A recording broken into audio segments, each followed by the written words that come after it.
Lavar, your favorite star, Fear No One Apparel, here with CEO Amadeus, Platinum Boy Music. See you, King.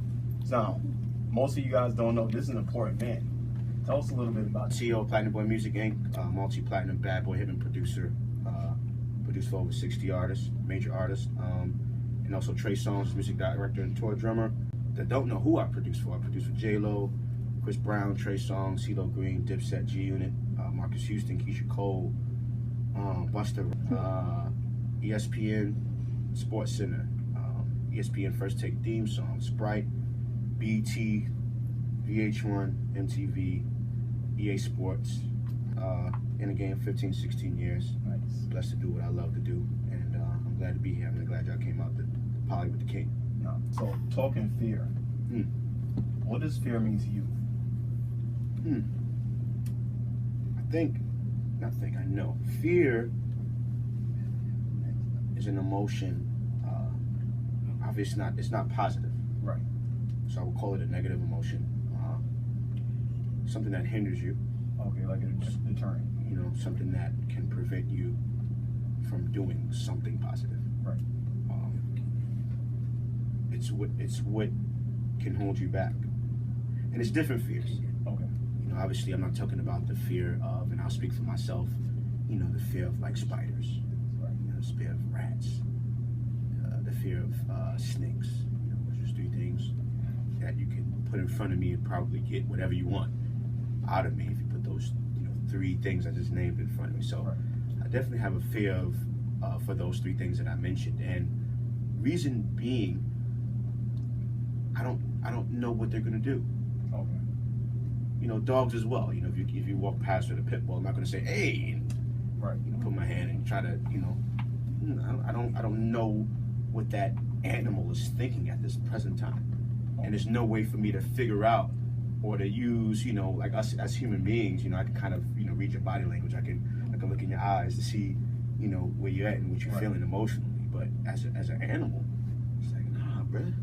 Right. I don't know what you're thinking. So right. if I don't know what you're thinking, then you're capable of doing anything, and you're capable of harming me.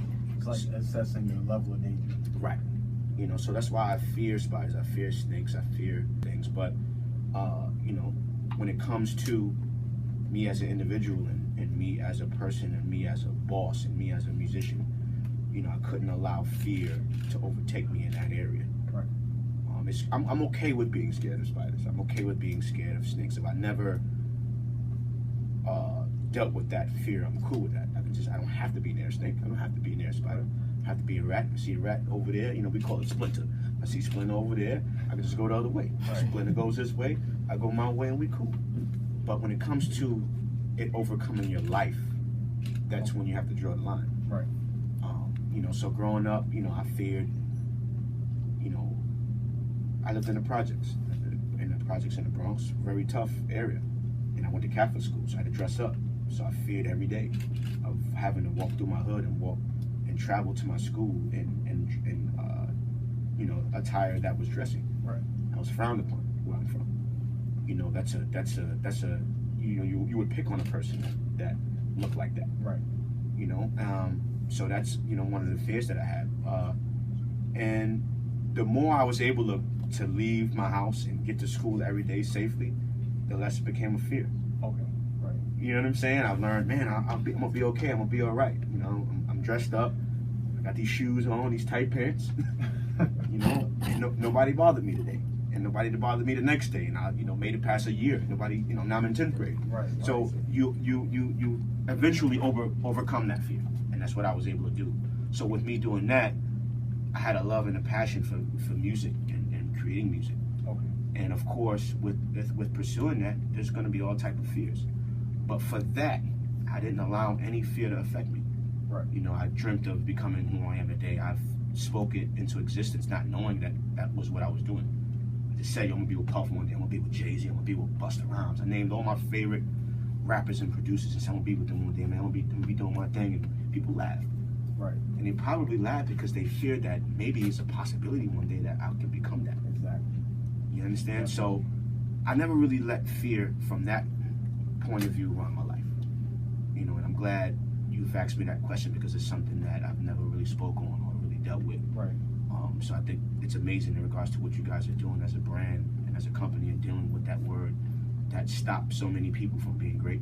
Oh yeah, I appreciate that. Definitely. Because fear is definitely a deterrent for most people. It stops almost everybody. Yeah.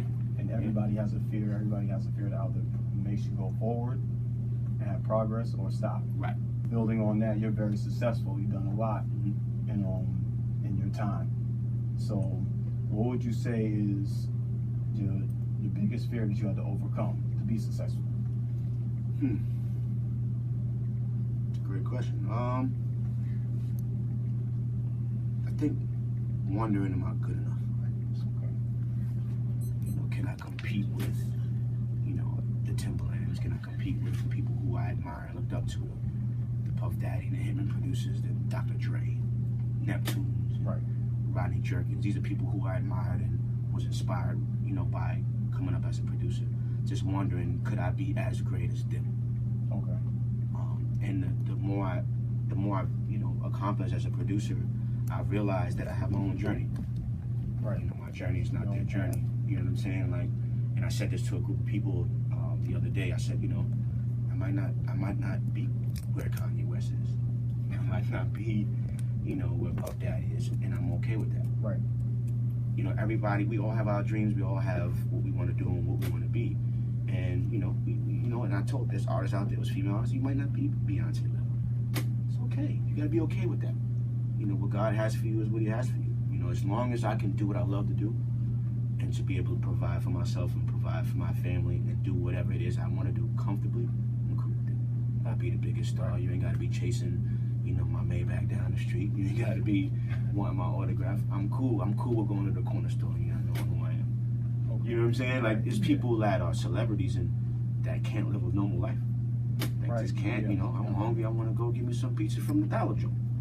You know, Kanye West can't do that. You walk in that pizza store and that pizza store going to light up. You know, so that's the only thing. What could I be as good as them? And like I said, once I learned what I was capable of and what God gave me and appreciated it, you know, I realized that I was greatness. Right. And here's who I am.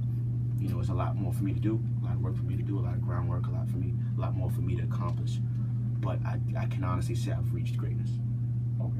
And in my eyes and what God has for me. You know, I'm not really concerned about what other people would consider greatness. But for my eyes and for my journey and for my dreams, to be able to say I produced for 60 major artists.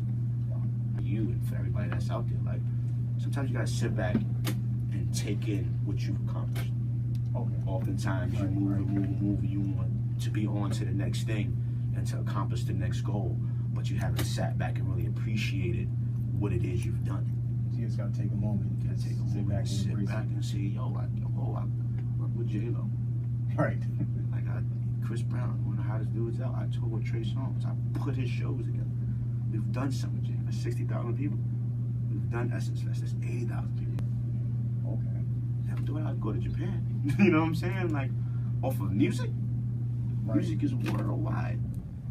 There's people that can't speak English but can sing your song, or can do, you know, the rhythm of a beat you create. You know what I'm saying? So you just gotta believe. You gotta know. Like I said earlier, each and every single one of us has something unique and special about us. There's something that you can do that I can't do. Plenty of things. You got an amazing clothing line that you have up right now.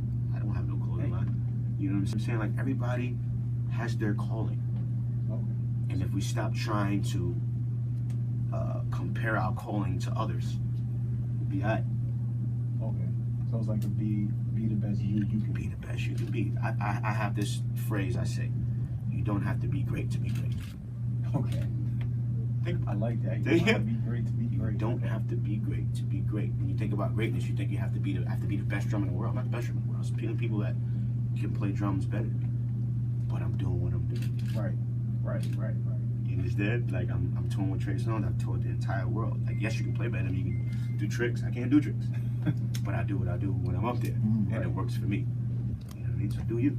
Right. I like that. Yeah. That's big right there. So for somebody inspiring to be successful, not just music, but like just period. I just woke up this morning. I want to do something with my life. I want to be successful. What would you tell that person? know what it is you want to do, know what it is you want to be.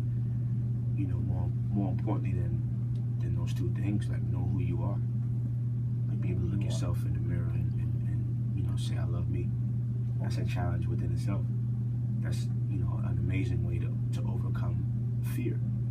Right. Knowing who you are, appreciating who you are, appreciating all your flaws. We're all flawed. Right. I love me. Right. And it's not a conceited I love me. Okay. It's I know who I am, I appreciate who I am, I appreciate who God made me. Right. And I'm fine with that. And I'm willing to live by that and be great. You know, so regardless of, you know, who you are and what you do, what you want to do, you know, be passionate about it. Be passionate about it. Do your all. You know, put your best foot forward and work hard. You know, oftentimes people want something, people want to achieve things, but don't want to put the work in. People don't want to put the labor in. You know what I'm saying? This is what success looks like. Hard work, dedication, you know, hours and hours and hours of work. Let's keep working. You gotta keep working. Work till the work is